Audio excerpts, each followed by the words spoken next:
You know that exact feeling, right? You finally make the decision to, well, get your health on track, and you push yourself through this incredibly grueling workout. Oh, yeah. And you go to sleep feeling like a total champion. Exactly, you did it. Yeah. But then you wake up the next morning, you try to just, swing your legs out of bed, and suddenly it feels like your quads are made of solid, unyielding lead. Right, the dreaded morning after. Yeah, the absolute misery of starting a new workout routine only to wake up too sore to even walk down a flight of stairs. I mean, it is a universal struggle. It really is. And for so many of us, it's honestly the #1 reason we just throw in the towel and cancel the gym membership.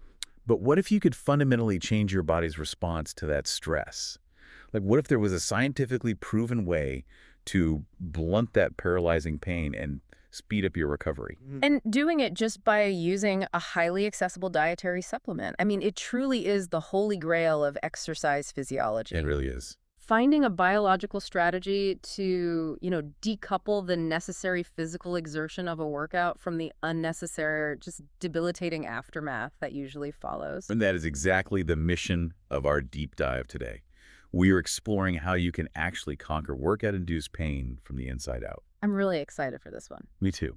So to get to the bottom of this, we are looking at a brilliantly designed 2024 clinical trial. We are going to maintain scientific clarity here and give this research the spotlight it deserves. Absolutely. The methodology is fantastic. Right. So the paper is titled Effects of Omega-3 Supplementation on the Delayed Onset Muscle Soreness After Cycling High-Intensity Interval Training in Overweight or Obese Males. A bit of a mouthful, but very descriptive. Yeah, exactly. It was conducted by an exceptional research team, Niromlee, Makaje, Ratree, Ruangthai, and Sudathip, Sae-tan.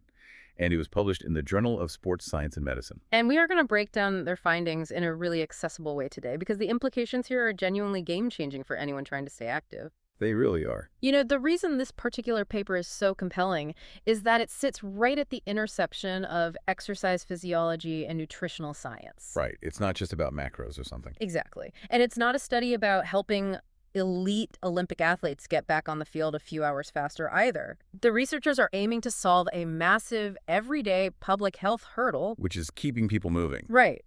How do we keep individuals who are overweight or obese engaged in an exercise program when the physical cost, that severe localized muscle soreness, so often drives them to quit before they can see any real cardiovascular benefits? Okay, let's unpack this a bit.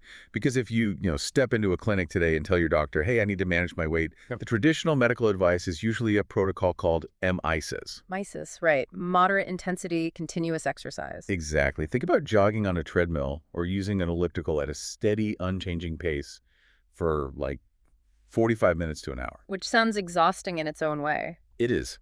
And our sources point out some glaring, real-world barriers to this approach. First of all, it requires immense willpower to just stare at a gym wall for an hour. Oh, absolutely. Second, very few busy professionals actually have that kind of time. And third, frankly, it just lacks enjoyment. I mean, it becomes a chore. Which is precisely why high-intensity interval training, or HIIT, has completely taken over as the preferred alternative in recent years. Yeah, everyone is talking about HIIT these days. Because it solves the time problem beautifully. Yeah. You are working out for a mere fraction of the time, yet the physiological adaptations are incredibly profound. Like what kind of adaptations? Well, the data shows it improves cardiorespiratory fitness, it actively reduces dangerous visceral fat, and somewhat surprisingly, given how hard you are breathing, studies consistently show people actually find HIIT more pleasant. Wait, really? More pleasant than just a light jog? Surprisingly, yes. It's more enjoyable than the monotony of moderate continuous exercise. You get in, you give it everything you have in short bursts, and you get out. Okay, well, I am fully on board with the time-saving aspect, but I have to push back a little on the reality of actually doing it. Yeah. I mean, high intensity is right there in the name. Sure. When you are doing an all-out sprint, you are pushing your body to its absolute mechanical limit. Doesn't that level of force cause way more of that paralyzing next-day pain we were just talking about? You are hitting on the central dilemma of this entire field of study.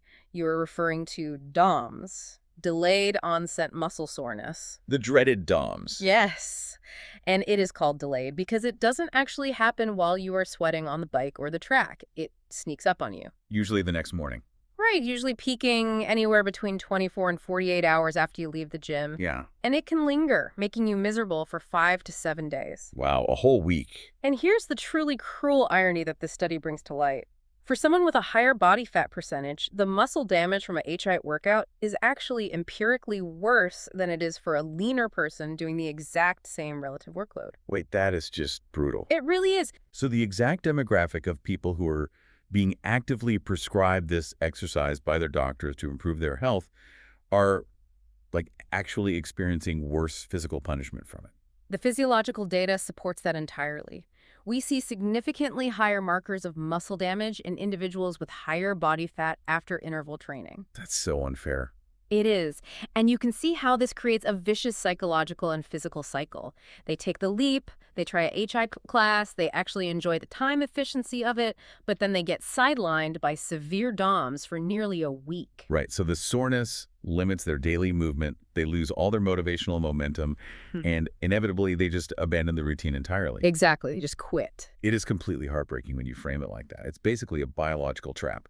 So to understand how this research team tried to fix this, we really need to look under the hood. We do. We need to look at the cells. Yeah, we need to understand what is actually happening inside the quads and the calves to cause this misery. Like, what is the microscopic mechanism of this damage? Well, the pathophysiology of DOMs is essentially a microscopic cascade of structural failures. Structural failures. Yeah. When you engage in unaccustomed high-tension exercise, the sheer physical force of the movement actually disrupts the structural proteins within your muscle fibers. So you're literally tearing things. Exactly. You get microscopic damage to the muscle cell membrane, which we call the sarcolemma.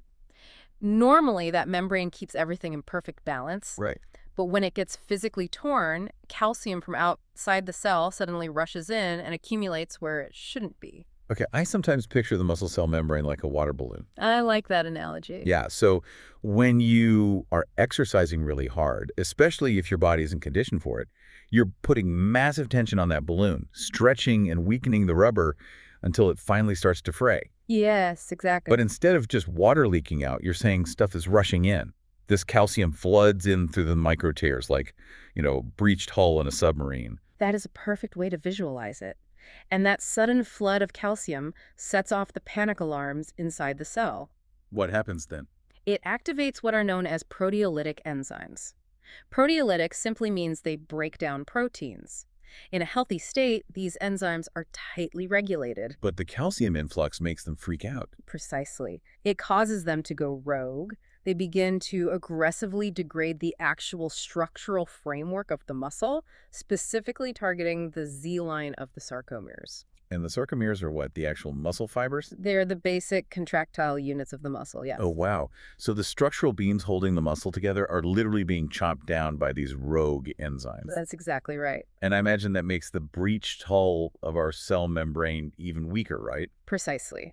As this internal framework collapses, the muscle cell's membrane becomes highly permeable. Now, things start leaking out. Ah, so there's the leak. Yes. Crucially, contents from inside the muscle cell, most notably an enzyme called creatine kinase, or CK, escape the cell and wash into the surrounding bloodstream. Wait, so if I have CK in my blood? When scientists or doctors draw your blood and see high levels of creatine kinase floating around, it acts as a chemical flare.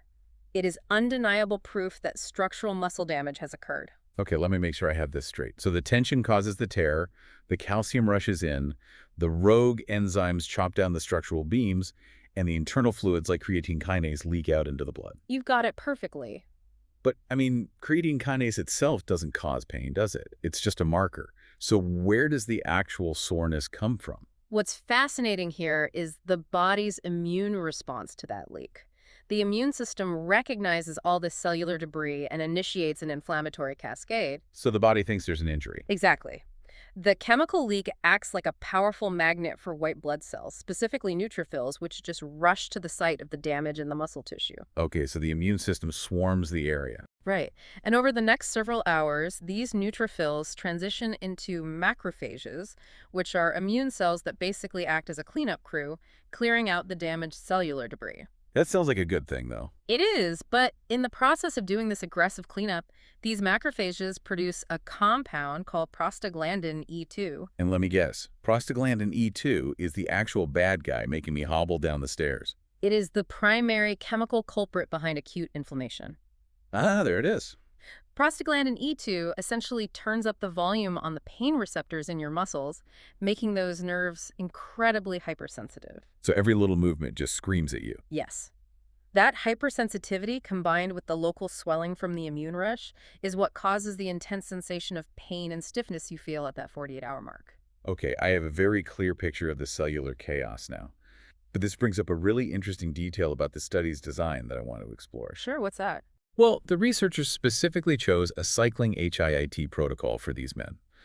They didn't have them running sprints on a track or doing jump squats. Why put them on a stationary bike? It all comes down to the biomechanics of movement and harm reduction. Running heavily involves what exercise physiologists call eccentric muscle contractions. Eccentric. That means lengthening. Right. An eccentric contraction means your muscle is actively lengthening while it is under tension. Think about the massive braking force your quadriceps have to absorb every single time your foot strikes the pavement to stop you from collapsing. Oh, yeah, because you are literally fighting the downward force of gravity with every single step, just sending shockwaves up through your knees and your hips. Completely. And eccentric movements are notorious for causing the most severe microscopic tears, connective tissue damage, and joint impact. But cycling is different. Very different. Cycling, on the other hand, is almost entirely a concentric exercise. Your muscles are shortening under tension as you push the pedal down. Oh, so you aren't catching your own body weight. Exactly. There is virtually no eccentric braking phase, and there is zero impact on the joints. For an overweight, sedentary population whose joints are already under stress, cycling is vastly safer and far more appropriate. That makes total sense. It minimizes the joint degeneration risk and the sheer mechanical tearing of the muscle, while still allowing the subject to reach maximum cardiovascular intensity. That is just brilliant study design. Yeah. So let's get into the actual clinical trial and how they tested this omega-3 intervention, because the setup here is incredibly rigorous. It really is a well-designed trial. Right. So they recruited 24 sedentary males with overweight or obesity. And just to be precise with the methodology, they used the Asian population criteria for BMI here, which classifies a BMI between 23 and 30 as overweight or obese. It's a very important detail for context. Yeah, and they set up a randomized, double-blinded study. Half the group is given an omega-3 supplement, and the other half is given a placebo, which in this case was soybean oil. And the dosage and the composition of that omega-3 are critical details here. They didn't just hand them a generic, low-dose multivitamin from the grocery store. Right, this is the real deal. Exactly. They administered 4 full grams of fish oil per day, which was specifically standardized to deliver a very potent dose. 2,000 milligrams of EPA and 800 milligrams of DHA. Wow, that is a solid dose. And they didn't just give them the pill and put them on the bike the next day, right? Yeah. They had these men take this protocol for 4 full weeks before the exercise test. Yes, the preloading phase. Right, because the researchers knew they needed time to actually build up these fatty acids and incorporate them into the cellular membranes we were talking about earlier. That structural armor takes time to build. Exactly. And the blood test proved this preloading phase worked beautifully.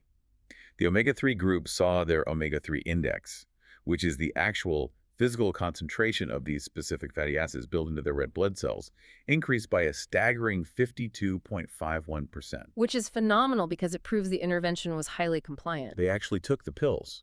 Right. And more importantly, it proved that their cell membranes were fundamentally biologically altered before the physical stress test even began. So their cellular armor is officially upgraded. Week 4 hits, and it's finally time to face the bike. The moment of truth. I have to say, this 20-minute HIIT protocol sounds like absolute torture for someone who hasn't worked out in years. It is not easy. They had to pedal at a furious cadence of 120 to 130 revolutions per minute, basically an all-out sprint hitting 80 to 90% of their peak heart rate for 8 seconds. Very intense. And then they got a brief 12 seconds of slow recovery pedaling, and they repeated this brutal sprint and recover cycle for 20 minutes straight. It is an immense cardiovascular challenge. For a sedentary individual, that protocol is designed to push their physiological limits to the absolute brink. But this makes me wonder, since we just established a few minutes ago that concentric cycling is much safer and causes far less physical muscle damage than the heavy impact of running. Right. Was a 20-minute stationary bike ride even enough to trigger the dreaded DOMs? Like, did they actually breach the hulls of those muscle cells like we talked about? The blood work definitively answers that question for us. Ugh. Yes, the exercise was more than intense enough to cause measurable damage. So the balloons popped. They did. In both the placebo group and the omega-3 group, the levels of creatine kinase, that internal cellular fluid that leaks out when the membrane tears, rose immediately after the workout, and they stayed elevated at the 24-hour mark. Okay, so the structural integrity was compromised in both groups. Exactly. Okay, well, here's where it gets really interesting. Because at that 24-hour mark, both groups are showing clear biochemical signs of damage. Right. But when you roll the clock forward to the 48-hour mark, the data completely diverges. The placebo group's creatine kinase levels were still significantly elevated. Their muscles were essentially still leaking. Still breached. But the omega-3 group, their creatine kinase levels plummeted, returning all the way back to their pre-exercise baseline. The leaking just stopped. The contrast in how their bodies handled the aftermath is stunning.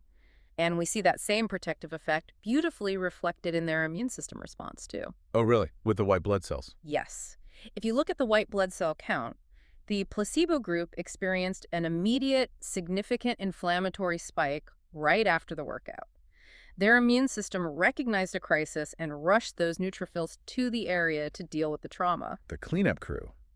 And the omega-3 group. They had zero spike in white blood cells. Their immune system remained entirely calm. That is wild. I should note, just for accuracy, the sources do mention that C-reactive protein, or CRP, which is another major inflammation marker, didn't really change for either group. Yes, that's an important distinction. But the researchers contextualized that. They explained that 20 minutes of cycling doesn't cause massive systemic whole-body trauma like a car crash or an infection would. It's a localized muscle stress in the legs, so the lack of a massive CRP spike makes perfect biological sense. Exactly. The researchers were very thorough in differentiating between local tissue damage and systemic inflammation. But if we connect this to the bigger picture... Beyond just the lab results. Yeah.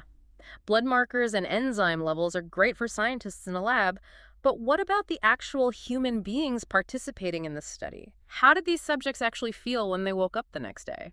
That's the real question. Right. Did a drop in a microscopic enzyme like creatine kinase actually translate to a meaningful drop in human pain? Well, it absolutely did. Yeah. At the 24-hour mark, nobody got off scot-free. Both groups reported significant pain in their anterior and posterior thighs.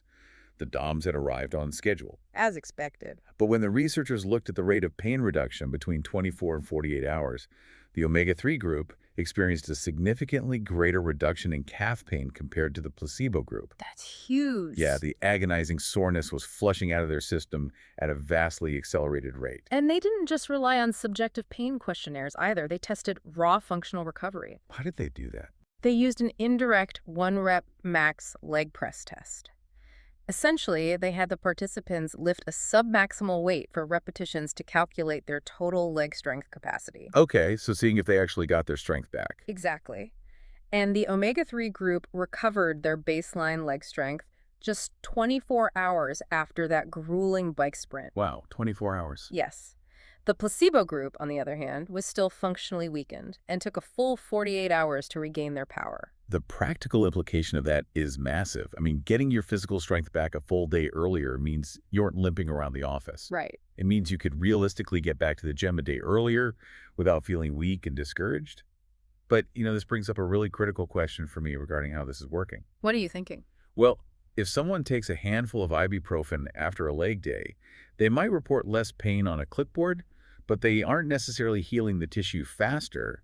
They are just masking the pain signal so they can push through. That's very true. So is the omega-3 just acting like an organic ibuprofen here, letting them ignore the damage, or is it fundamentally changing the microscopic recovery process? It is a fundamental structural change, and the research highlights a fascinating dual mechanism at play here. First, the specific fatty acids in the fish oil, EPA and DHA, actively reduce the body's production of eicosanoids. Eicosanoids, are those related to the prostaglandins we talked about earlier? The ones turning up the volume on the pain? Yes, prostaglandins are a type of eicosanoid. The eicosanoid family also includes compounds like thromboxanes and leukotrienes. Okay, a lot of science words there. Let me simplify it. Instead of just thinking of these as difficult scientific words, think of them as the chemical text messages your body uses to call in the demolition crew. Oh, I like that. Yeah, they are the exact inflammatory messengers responsible for aggressively breaking down damaged muscle fibers and connective tissue. Okay, so by reducing them. By significantly reducing the production of these specific compounds, the omega-3 isn't just numbing a nerve ending. It actively halts the excessive collateral breakdown of the muscle tissue itself. Wow. It intercepts those chemical text messages and tells the immune system, hey, we have the situation under control. You do not need to demolish the whole building. Okay, so it calls off the rogue demolition crew and stops the collateral damage. That explains why the creatine kinase stopped leaking so fast. But, slowing down the demolition doesn't necessarily rebuild the muscle. Does this fish oil have any role in actually patching the walls back up? Yeah. What is that second mechanism? The second mechanism is its remarkable synergy with protein synthesis. Omega-3 actually facilitates and accelerates the muscle remodeling process. Really? How does that work? Well, when you ingest dietary protein to rebuild your damaged muscles, having a high omega-3 index in your cells synergistically increases your body's physiological ability to utilize that protein for structural synthesis. So it puts the protein to work better? Exactly. So to answer your earlier question, it is absolutely not just acting as an anti-inflammatory painkiller. It is an active structural participant in rebuilding the tissue, getting those functional strength levels back online faster. This is just mind-blowing. So what does this all mean for you, the listener? If we synthesize all these incredible findings, taking 4 grams of a high-quality omega-3 supplement every day for 4 weeks successfully patched those breached cellular membranes, preventing the creatine kinase from spilling into the blood for days on end. Check. It completely calmed the immune system's overreaction, so the white blood cells didn't swarm the area and cause unnecessary swelling. Check. It flushed out calf pain significantly faster, and it got their actual physical leg strength back a full 24 hours ahead of schedule. All of that biological armor built simply from taking fish oil. It is incredible. And, this raises an important question, and it is a thought I want to leave everyone with, because it extends far beyond just exercise physiology. What was that? Well, if a simple shift in the fatty acid composition of our cell membranes can so dramatically alter how our bodies perceive, manage, and ultimately recover from intense physical stress, how many other barriers to healthy habits in our lives are actually just nutritional deficiencies in disguise? Oh, wow. That is a great point. Right. We so often frame the struggle to maintain an exercise routine as a psychological failure. We blame a lack of willpower, a lack of discipline, or a lack of mental toughness. Yeah, we beat ourselves up over it. But perhaps our struggles aren't always a lack of willpower. Perhaps they are a lack of biological preparation. If your cells literally aren't equipped with the molecular tools to handle and repair the stress, your brain will inevitably tell you to quit. That is such a profound and honestly relieving way to look at it. You aren't failing the workout. Your cells just didn't have the materials they needed to rebuild the hull. Precisely. Well, if you want to dive deeper into these microscopic mechanisms and see the exact charts, protocols, and data for yourself, I highly encourage you to read the full article. It really is a fascinating read. It is. Once again, it's titled, Effects of Omega-3 Supplementation on the Delayed Onset Muscle Soreness After Cycling High-Intensity Interval Training in Overweight or Obese Males, published in the Journal of Sports Science and Medicine. It is a fantastic, accessible read that might just change how you prepare your body for the gym. Definitely worth checking out. Also, please make sure you follow the channel and turn on your notifications so you never miss another customized deep dive into the fascinating world of scientific research. Until next time, the next time you wake up and your legs feel like solid lead, just remember, it might not be a lack of mental toughness holding you down. You might just need to give your body the tools it needs to patch